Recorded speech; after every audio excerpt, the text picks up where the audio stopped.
Good afternoon and welcome to the 12th year of DIBBLE monthly webinars. My name is Kay Reed and we're really thrilled to have you here today with our speaker, Dr. Heidi Rueda, who's going to talk to us about adolescent dating and disability and really looking at that from many aspects. So we're super thrilled to have you here. Want to give you people, here are the commonly asked questions about our webinars. Will they be recorded? Can I see it later? Can I get the PowerPoints? The answers are yes, it will be recorded. Yes, it'll be archived on our site so you can see it later. And yes, we will send you PDFs of the slides. We will also, if you look at your control panel, there's some key points here. You have a hand there on your control panel. And for those of you who are here with me now, if you would please raise your hand if this is the very first DIBBLE webinar that you've ever attended over these 12 years. If this is number one, please let me know.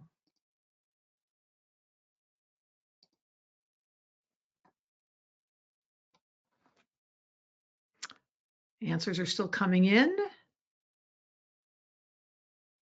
Okay, well, I'm thrilled to see that about 20% of you are brand new and 80% of you are longtime DIBBLE webinar pros. So thank you for that. So another commonly asked question is, what if I can't hear you? And the answer is, if anything goes wrong technically, the best thing to do is to leave and come back, reboot yourself. If that doesn't work, go to the registration form, the registration email that you got, and call in. But again, it'll be archived. So we have, along with Heidi Rueda, we have Kim Krauth, and Kim is our engineer. So Kim, would you advance to the next slide? I think I've probably gone through most of that.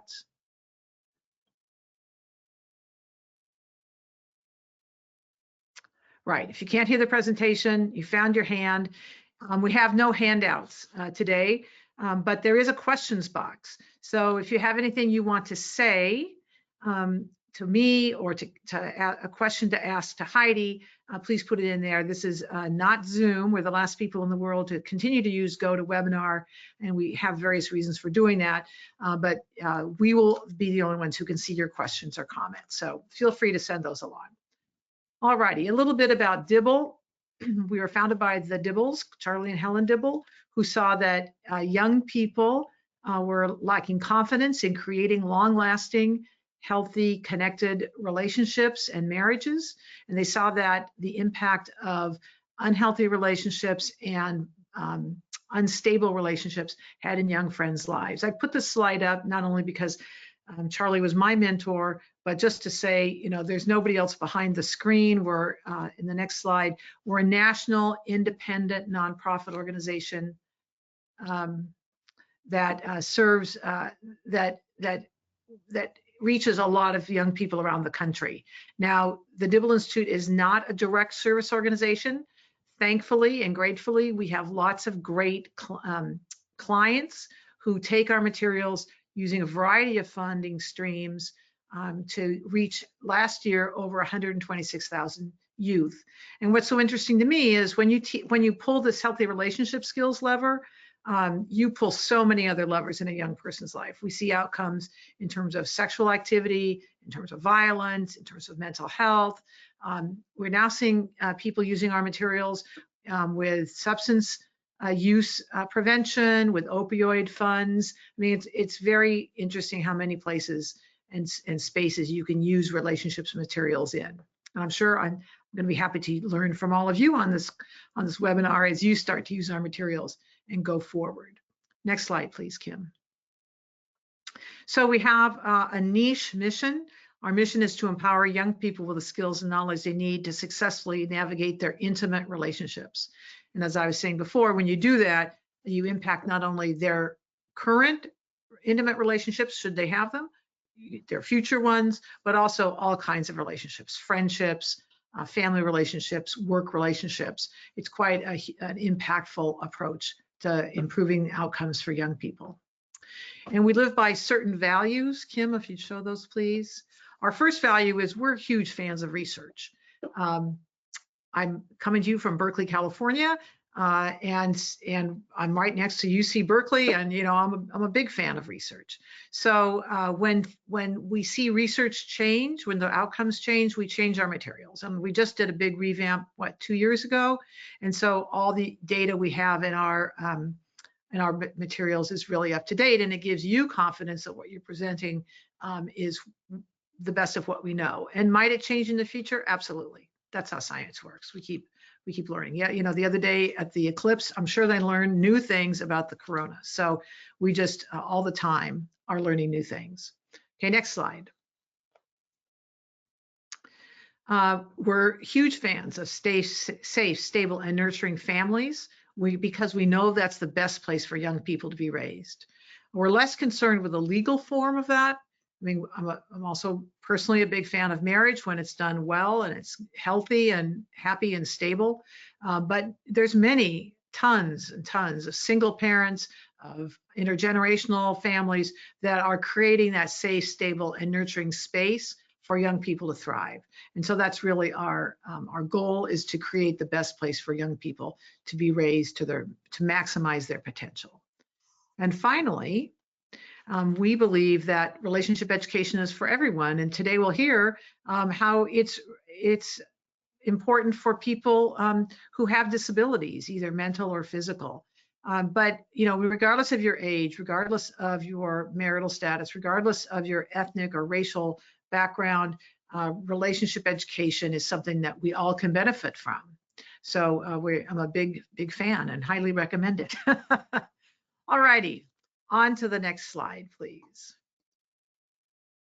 So I'm pleased to welcome Dr. Heidi Rueda. She is the John E. Christensen Community Chair in Child Welfare at the University of Nebraska at Omaha in the Grace Abbott School of Social Work. That's a mouthful. She previously was in San Antonio at the University of Texas, which is where I got to know her. So she just moved up to Nebraska, and she's super happy about that. She focuses on adolescent dating and sexual health, particularly among understudied youth populations.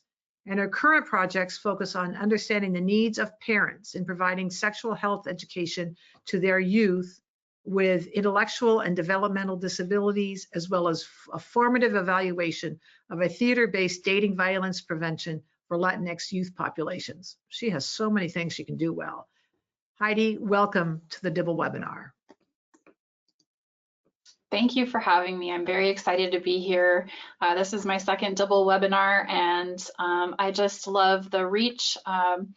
All of you here from different states, it's really exciting. So I'm going to just delve right in. Of course, you've seen the title of this talk. So I'm first going to dedicate this webinar to our little in San Antonio. He has an intellectual disability and just really has my heart. He's just such a great kid. So I wanted to dedicate this to him.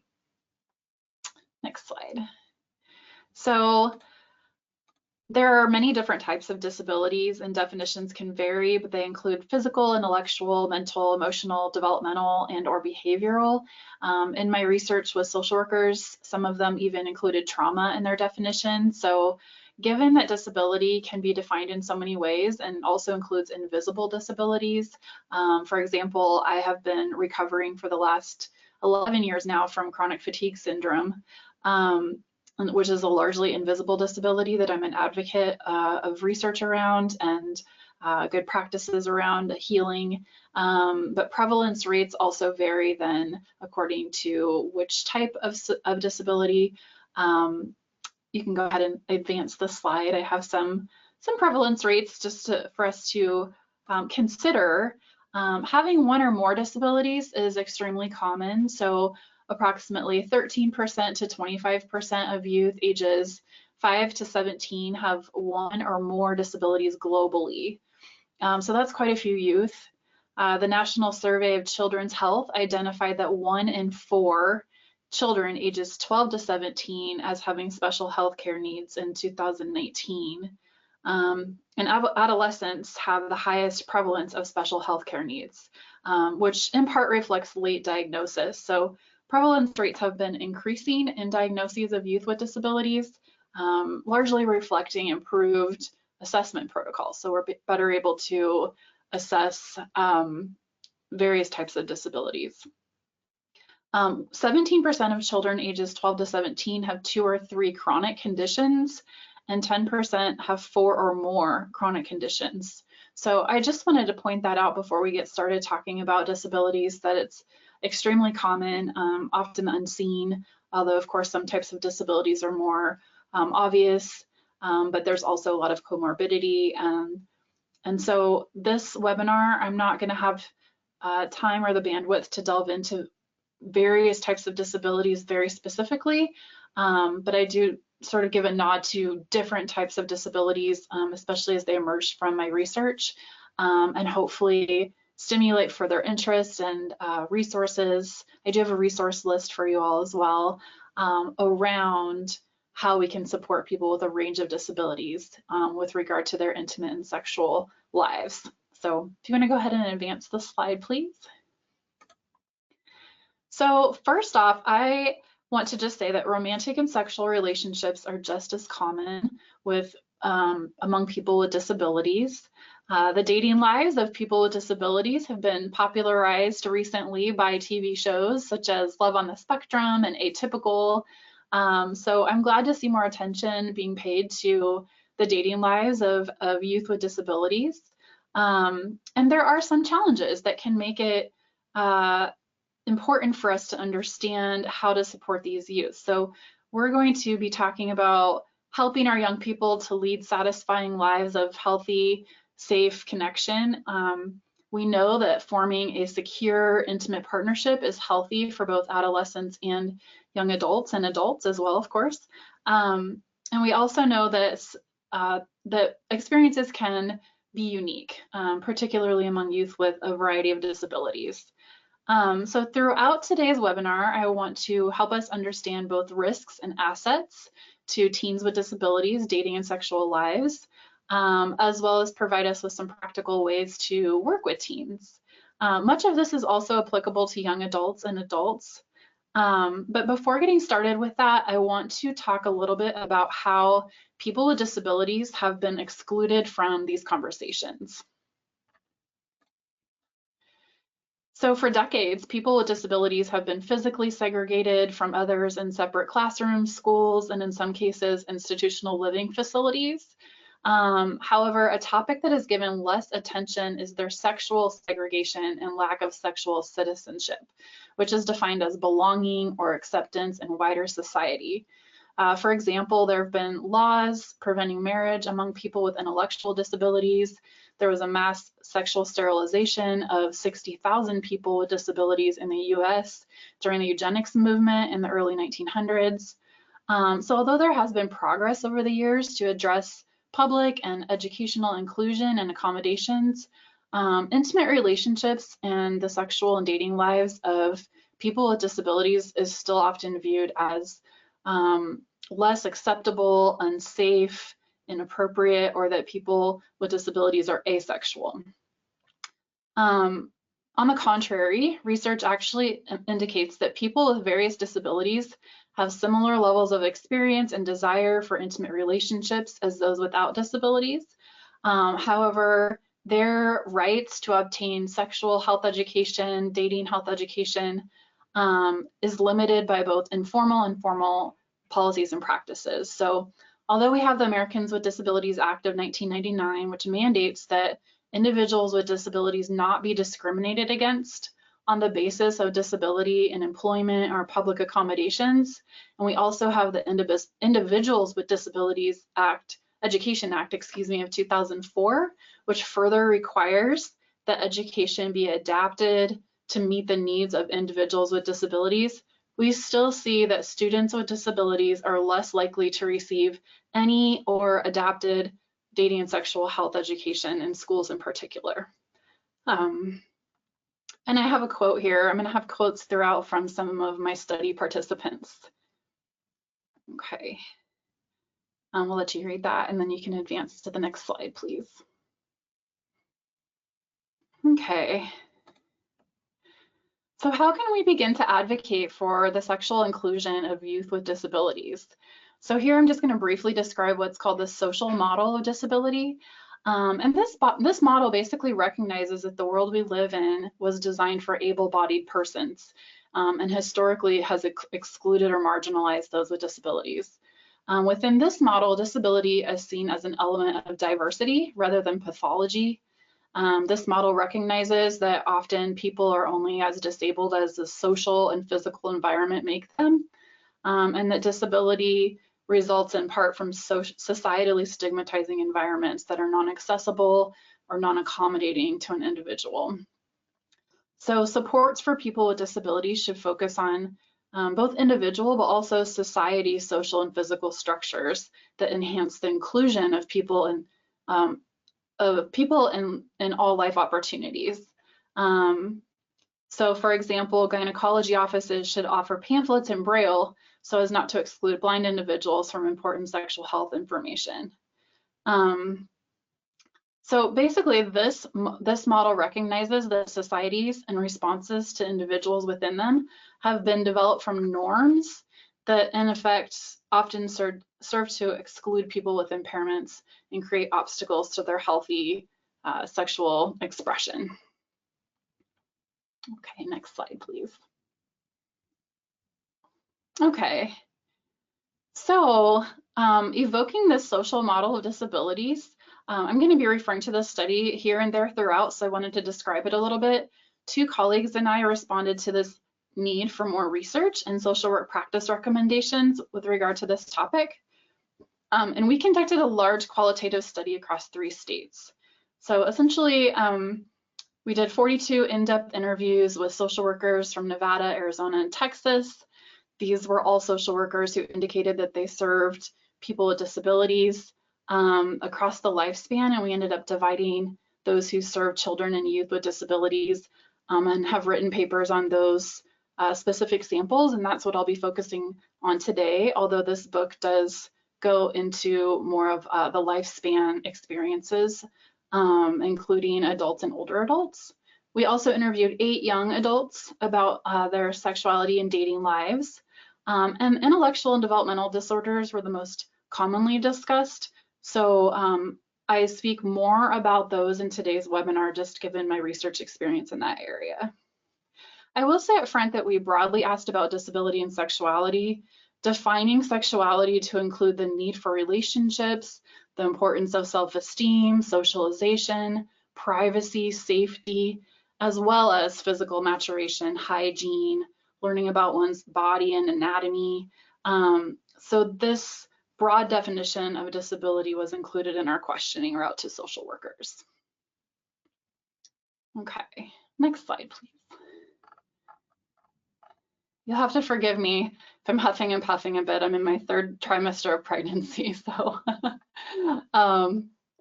speaking of childhood. So in our book, we use a life course perspective, which recognizes that sexuality begins in childhood.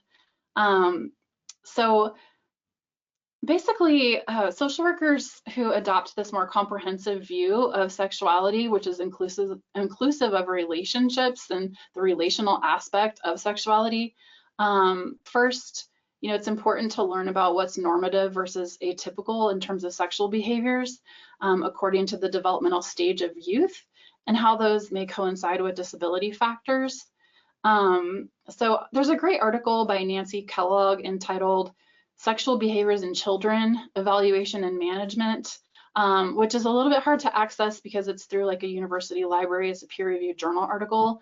But if anyone would like to email me, I provide my email address at the end, and I can email that out. But she has a nice table in the article, and it's a good starting point to familiarize yourself with sexual behaviors in children that would be considered normative versus some that may require some attention or intervention. So for example, it's not uncommon for children with or without disabilities as early as age 2 to become interested in touching their own genitals or breasts.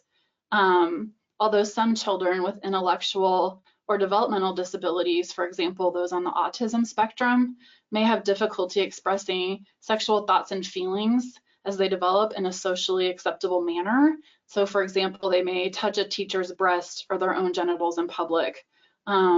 And these are the kinds of things that social workers in our study talked about as being the problematic behaviors that youth would be brought into their office for during elementary school. So oftentimes, unfortunately, where youth intersected with helping professionals was in problematic, deemed problematic contexts. So unfortunately, we found that, again, social workers were interacting in these like problem settings more as an intervention versus being provided the education and tools and support that they needed to educate around how we can support youth to safely and in a healthy manner express what they're experiencing and they're feeling from an early age.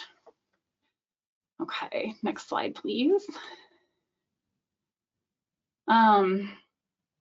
And I think this is really important since we're here mainly to talk about teens today, but and young adults, but there were numerous challenges among youth with a variety of disabilities during elementary school in forming healthy self-concept and self-esteem.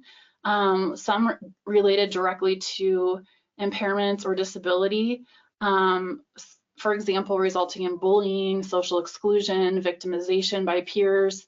So children with disabilities, like neurotypical youth, are often increasingly able to form social comparisons during childhood, where they might recognize that they fall behind in school, for example, if they have an intellectual disability, or if they've been put in a special education classroom, as our social workers often refer to them as SPED kids or special education kids. So youth can internalize very early on these messages concerning their social and academic competence or incompetence. And so I liked this quote, although it's sad, what they talk about, like at lunch, they don't have anyone to play with. They don't get invited to birthday parties. They don't get invited to sleepovers. So these kind of risks set the stage for later risk taking during adolescence, and helping professionals such as those that are here today have really important roles in supporting even children with disabilities around healthy, relationship forming, social inclusion, and self-esteem. So next slide, please. So some of the things that social workers did were really creative. They utilized books to teach kids how to stand up for someone who's being bullied, role-played social skills. They also taught kids to recognize the ways that media promotes only certain body images. They helped them to develop self-esteem in this way and to learn the value of their relationships, including things like family time. They also helped them cope with stressors such as bullying, and worked on a macro level to educate schools and communities about the importance of providing opportunities for pro-social skill building for all youth, as well as part of that teaching emotional regulation. So these types of opportunities early on really set the stage for more successful peer and romantic relationships as youth enter into adolescence and young adulthood. So helping professionals can also provide support, I'm still on the last slide, concerning the sexual development of their children with a disability or one or more disabilities, including how to keep their children safe, what to expect in terms of sexual maturation, which varies by disability and level of severity, and how to manage potential challenges or obstacles. So for example, sexuality is often not even brought up with doctors, and youth may not even understand their own bodies. Some youth may develop insecurities as their bodies mature differently than their peers. For example, either delayed or early pubertal development among adolescents, depending on type and medication use, or gynecological dissimilarities, for example, cognitive or physical disabilities in managing menses and the pain associated with it. So helping professionals need to have a strong base of referrals. We can't be experts in everything, so having someone maybe for gender identity support or any number of these topics that can come up. Okay, and then social workers from an early age, like working with children from an early age, often supported the whole family. So important to keep in mind that parents are often suffering from caregiver burnout, fighting inequality related to disability, and sometimes having a disability themselves. Okay, next slide. So I'm going to start talking about adolescence more. As children enter into adolescence, similar to youth without disabilities, youth with disabilities often start to become interested in others romantically and sexually. So that desire is both normal and expected, and is no different oftentimes for youth with or without disabilities. Romantic relationships are those that are mutually acknowledged by both people involved, and include the sharing of personal thoughts, feelings, and companionable interactions. But adolescent romantic relationships, both for youth with and without disabilities, differ from adults in that they are meeting developmental goals. So specifically, and these goals can be competing. So the intimacy piece is a goal, learning how to connect with new people, especially in a brand new way. So maybe with romantic feelings or sexual feelings.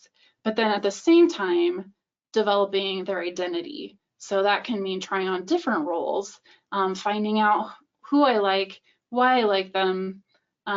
Maybe, you know, there's a lot of popularized media around hookups and friends with benefits, and you know, there's a study going out talking. So this is adolescents trying on who they are, what their values are, how they're going to align themselves with those values, and how that interacts with someone else, right? So how can I assess if this person is a good fit for me and I should continue dating them or start dating them? So these competing values can mean that you know, sometimes these relationships are emotionally intense. Most of the time they are. If they care about this person, they can be very emotionally intense for youth. And they also can be more short-term and less exclusive, although they're not always. Okay, next slide. So the challenge for us is helping adolescents or young adults with disabilities to be successful in their first relationships. They can build a sense of competency and self-esteem. So that is in initiating, maintaining, and terminating relationships that aren't working for them. So the slides here, as I'm going to go on, are divided in that way. So you'll see I'm starting now to talk about challenges initiating relationships. So a necessary component, as I mentioned, of romantic relationships is that they're mutual. And research finds that individuals without disabilities draw on stereotypes and have stigma towards people with disabilities and are less likely to see them as potential romantic partners. So just off the bat, talking about the dating pool, this means that there are less interabled couples, meaning that one partner has a disability and the other does not. Or it can also mean that people have two different disabilities or the same disability, but at different stages, such as with a chronic illness. So youth within our study were aware of this societal stigma and debated when was the best time to disclose their disability. So I have a quote here, you know, from a young adult with an emotional disability that says, I probably wouldn't disclose for a while, just out of fear of them not understanding and out of the fear of I don't want them to judge me so immediately into the relationship, you know. Next slide. So again, the first step to any relationship is initiation. And no matter who this teen is trying to or is interested in, this is challenging for any adolescent, right? Let alone someone that may have a disability. So, and of course, I'm speaking broadly about disability, but adolescents, particularly those with learning, intellectual, or developmental disabilities, it's important that they receive specific feedback in concrete ways that they can express desire. So, for example, they may try to hold someone's hand or ask them to have sex when they first meet them because they think that's what they're supposed to do from watching relationships on TV. They also may need help understanding reciprocity. So it's not enough just to say, this person's my boyfriend or girlfriend, but that it's an interest that's reciprocated and discussed. Communication and social Skills can be a challenge for youth with developmental or intellectual disabilities. Youth are often aware that their disability is contributing to difficulty understanding another person's perspective, and this can result in frustration and anger toward their disability. Things like flirting, for example, can be hard for someone to understand. So this note I have here from a social worker that she saw passed between youth with disabilities and her SPED caseload was, do you want to hook up with me? Yes or no? And so a way that we can keep adolescents and adults with disabilities, a key way that we can help adolescents and adults with disabilities initiate healthy relationships is through helping to improve their emotion regulation, social and communication skills, and working on a macro level to decrease disability stigma. So specifically when working with youth with intellectual disabilities or on the autism spectrum, we can first decide what needs to be taught. For example, there's a circles curriculum that talks about who's in our closest circle.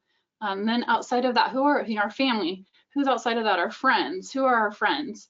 Who do we want to bring into our friendship circle? And who do, out of that, how do we develop a friendship before then expanding to consider something romantic? And then we want to organize and use real world examples, introducing skills, modeling skills, and giving opportunities for the youth to role play the skill.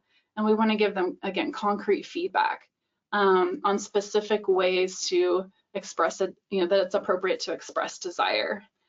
So the Dibble Institute puts out a program called Mike's Crush, which features videos and a curriculum to help professionals do these things with their clients.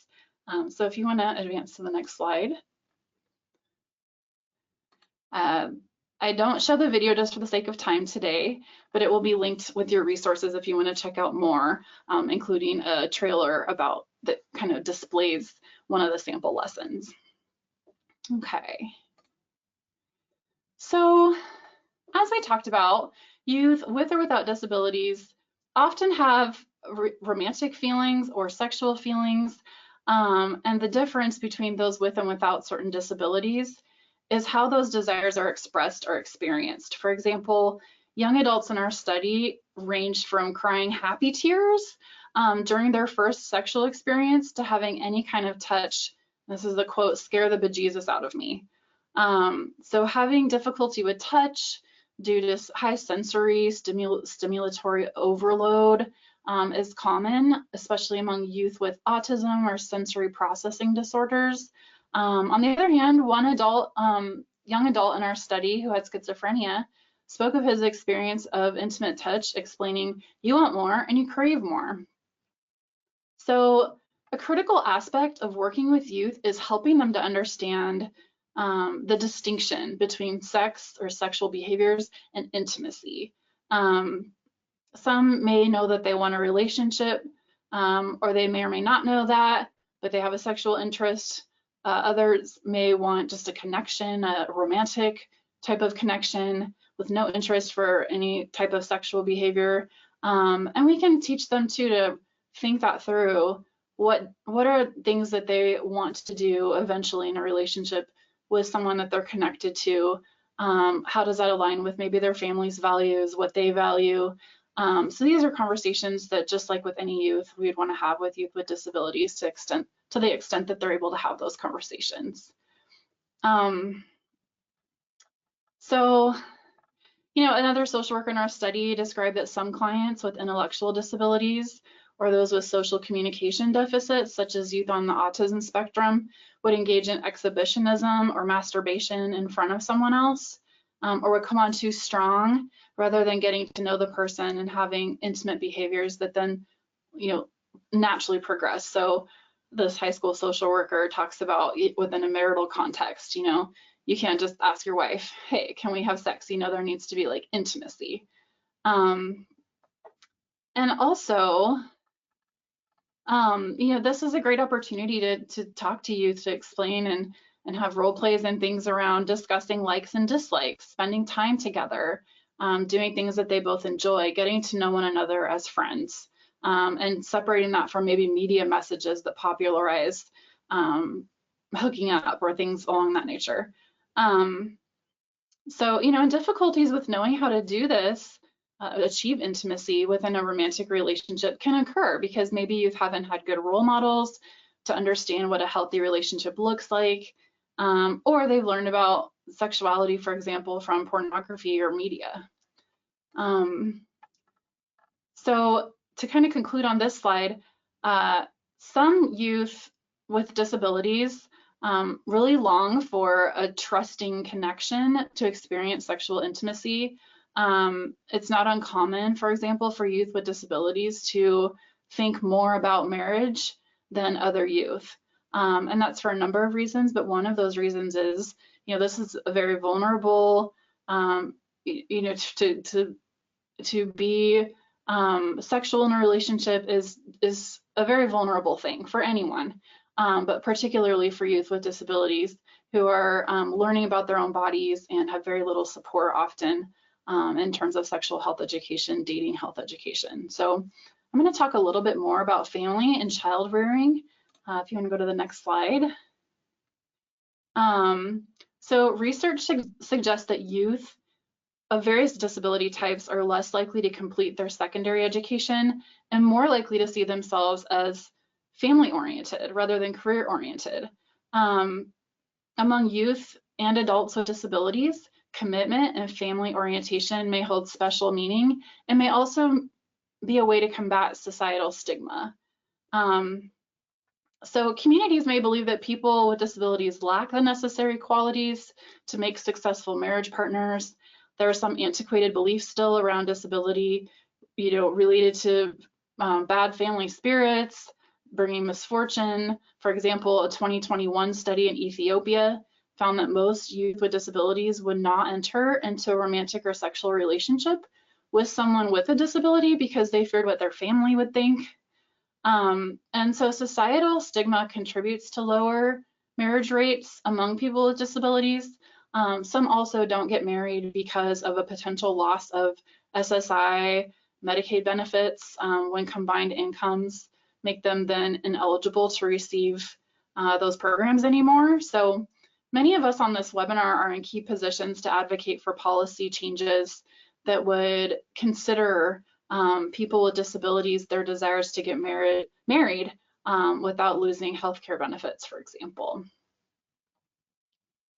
And I think this is important also, the second bullet point here, that there's still, you know, despite that research has pointed to no difference in marital satisfaction and compatibility between people with and without disabilities. So we could talk more about that, but we'll have so much to cover in this webinar. So let's go to the next slide. Also, I just wanted to mention that individuals with autism are more likely to identify as LGBTQ+.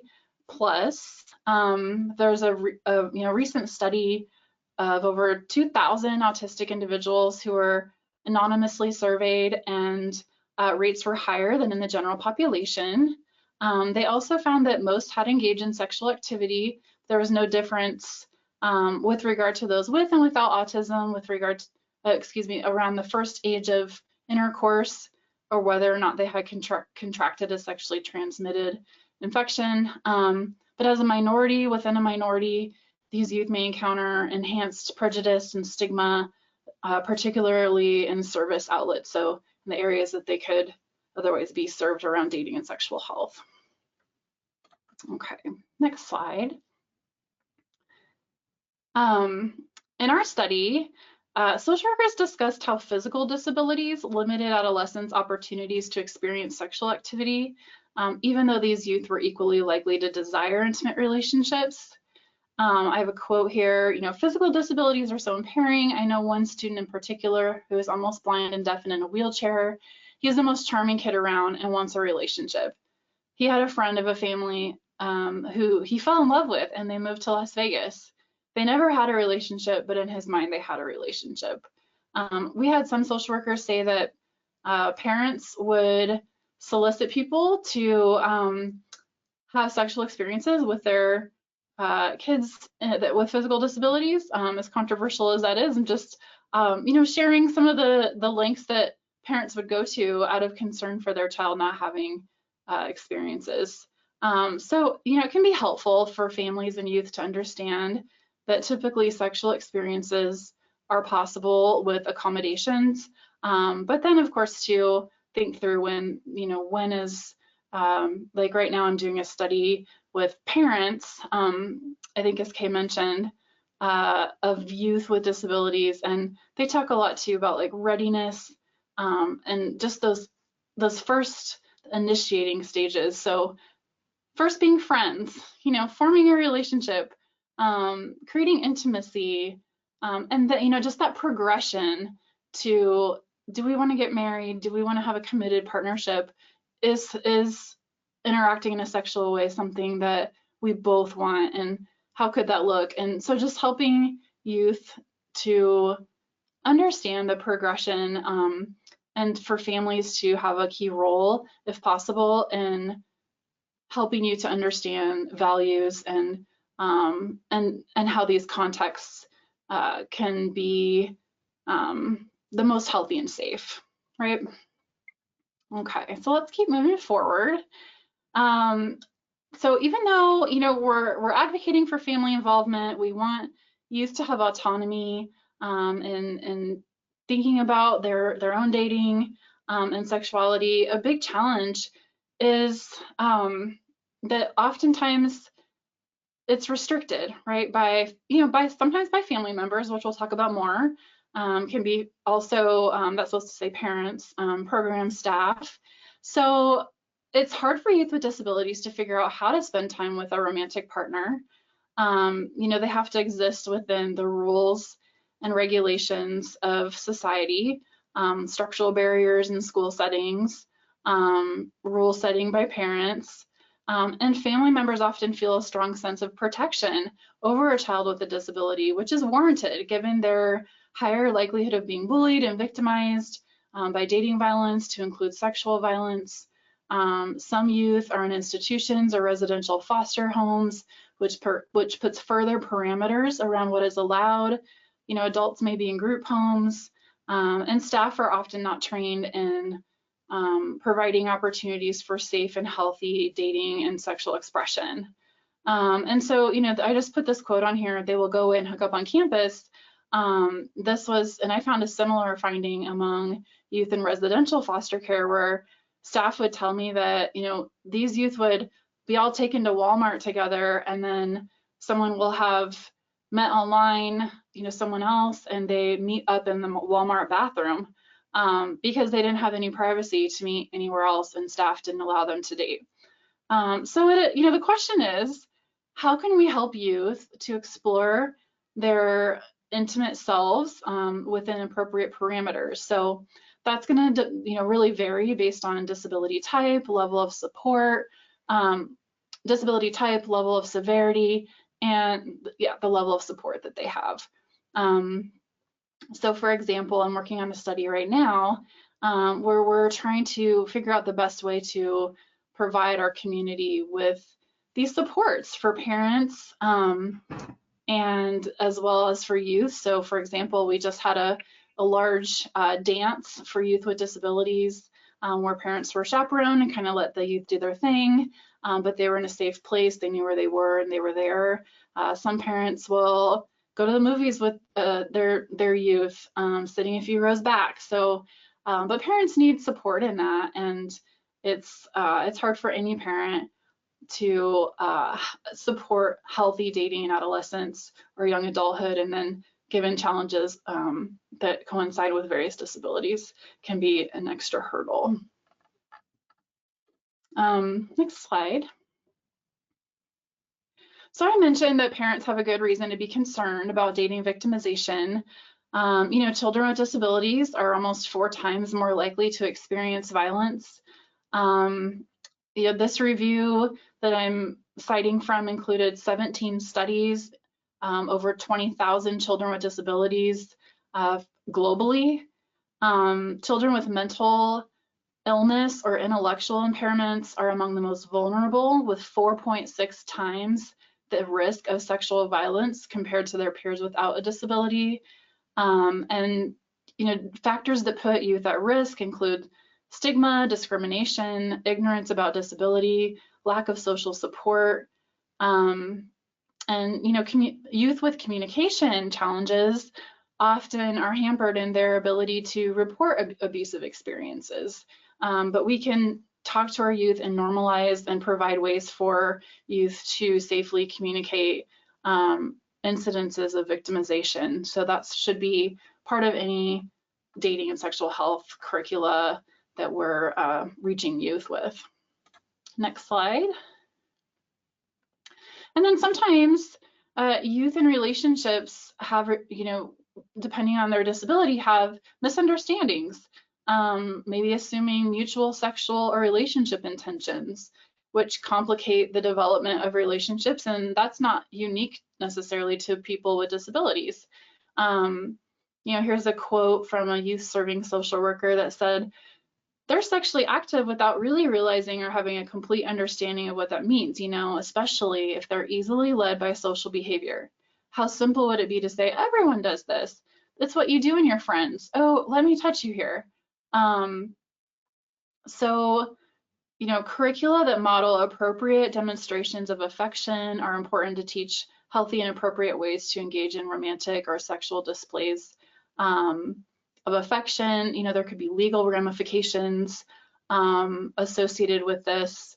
And sometimes youth with disabilities are perpetrators of violence, which of course has potential legal ramifications as well. But a lot of times it's this kind of misunderstanding or doing something they think they should be doing. And so that's something else that we would want to really break down and include in terms of dating and sexual health curricula and programming. Next slide. So given various factors that we've talked about today, including sexual violence victimizations, misunderstandings, and for some youth, the desire to get pregnant or start a family, people with disabilities are just as likely as others to experience pregnancy. In fact, they're more likely as teenagers to become pregnancy and while single than people without disabilities, which really speaks to the need for multi-tiered supportive services. Given that parents often want to protect their children from vulnerability, discussion of sexuality, and especially within the context of pleasure, is often taboo and doesn't happen. When this is the case, they'll turn to peers, right, for information, or the media, and those messages can be contradictory, incomplete, and accurate. Okay, next slide.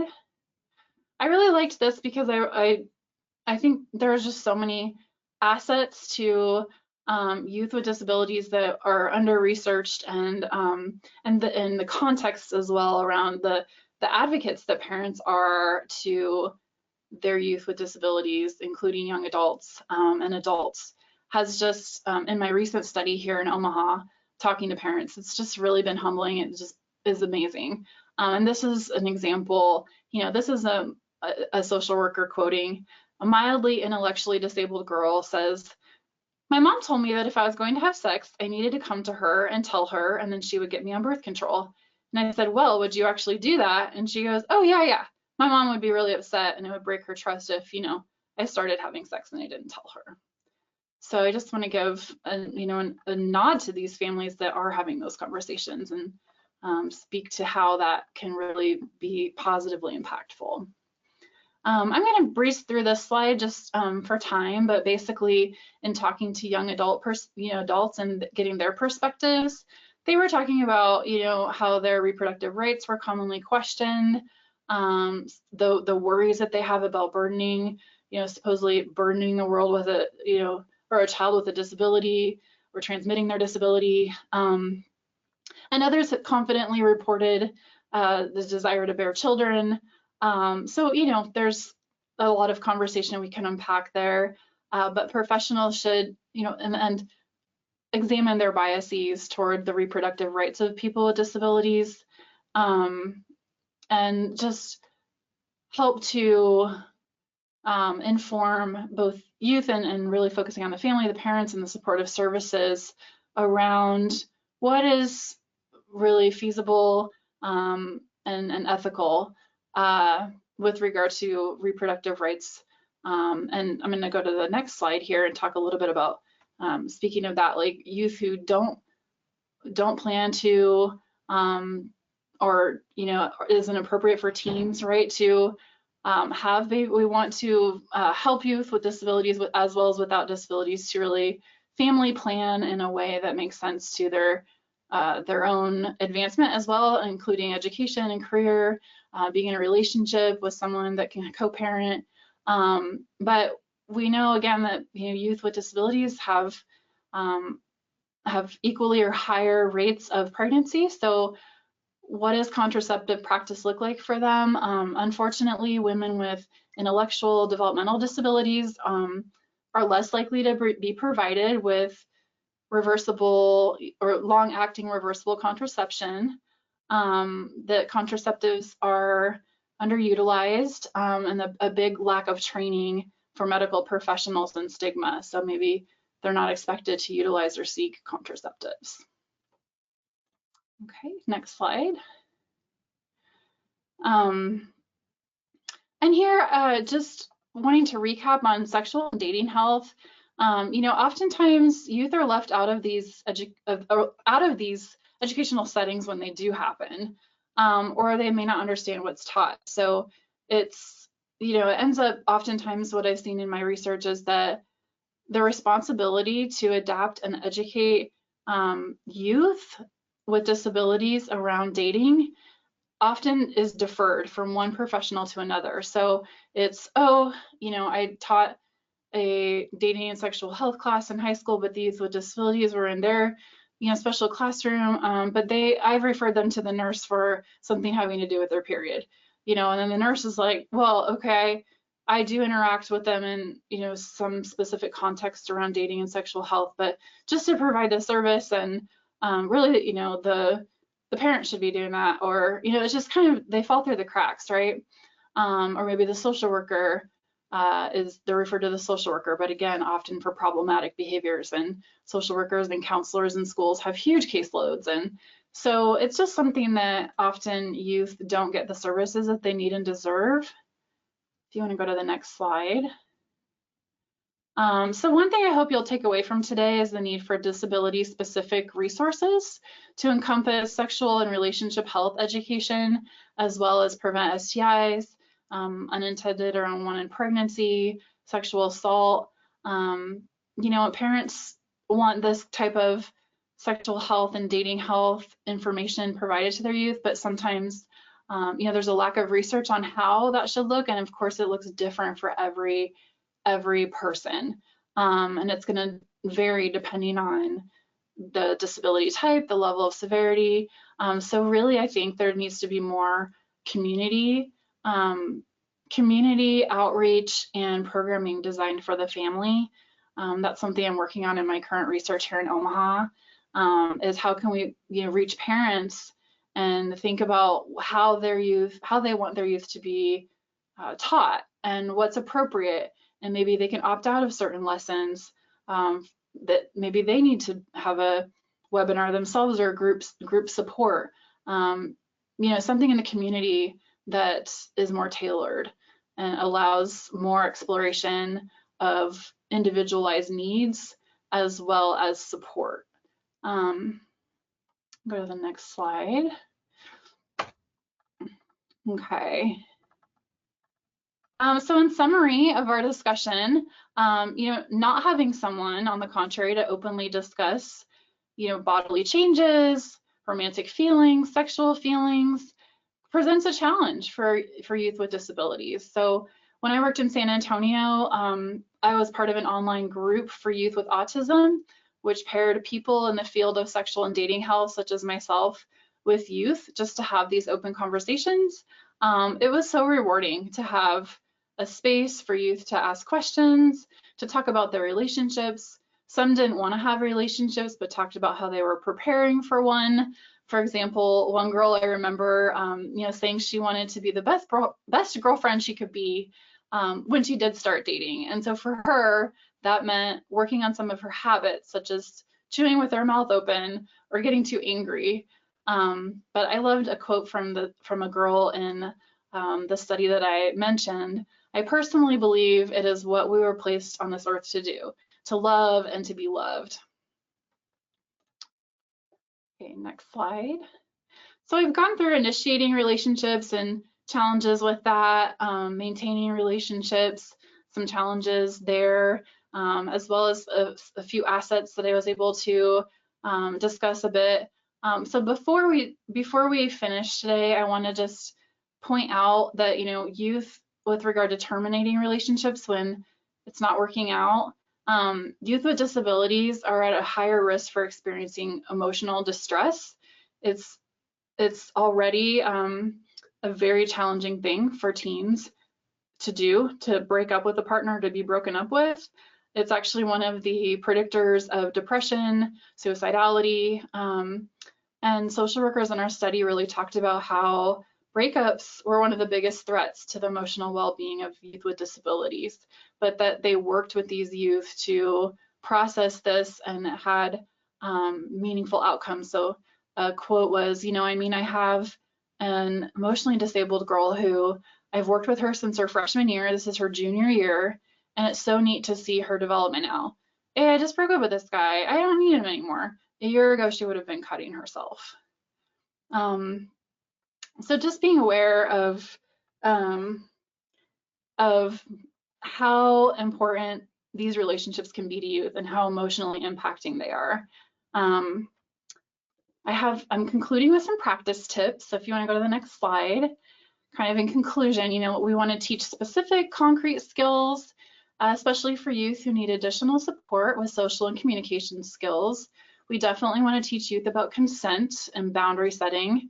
We want to debunk myths that people with disabilities are asexual, unable to have sex, or have less appropriate sexual or intimate relationship behaviors. We want to advocate for multi-tiered and adapted sexual and dating health education and support, provide support to parents, and advocate for policies that promote sexual citizenship for people with disabilities. Next slide. I do have a handout for you that I'm not sure how it gets spread, but I do have my email address on the next slide. I think the Dibble Institute will be sharing that has disabilities specific relationship and sexual health education resources and further reading. And that last slide has my contact information. So thank you so much for this opportunity to share. Thank you, Heidi. Yeah. Really quickly, a couple of questions. When you hit the slide about parenting young people with teens with disabilities who were parents, what's the data on who the other parent is? And I'm assuming by that, is that someone who's an abled person or a differently abled person most frequently? That's a really good question. I would have to look at the most recent data. When I was doing this study a few years back, youth, it really does depend on if it was somebody who was an able-bodied person, it tended to be a higher likelihood of victimization. But youth with disabilities do tend to date more often youth with disabilities. And some of that has to do with who they're exposed to in their peer circles. Got it. Got it. Okay. So thank you very much, Heidi. We have one more question, but I'm going to, I think, Elizabeth Anderson, your question about appropriate education and materials for menstruation will be in the materials we send out. So everybody expect a Dibble Institute email with a link to this presentation, as well as the slides, PDFs of the slides, and the sources that Heidi has identified. Lots of thanks coming on here. So thank you for joining us today. There's a survey. We'd love to have you take it because it gives us good ideas on what other kinds of webinars would be helpful for you and gives us an idea of how we're doing. So next month, stay tuned because next month we're going to have a great conversation with people from the YMCA in Louisville, Kentucky, who do relationship education using the program Love Notes and as a peer mentoring model. So we're going to have Kelly Luckett and Daya Thompson talk about how they bring youth voice into relationship education. We're certainly glad to have them. We're grateful to Heidi for her time. And may you all be well in this coming month. We'll see you in May. Take care. Bye-bye.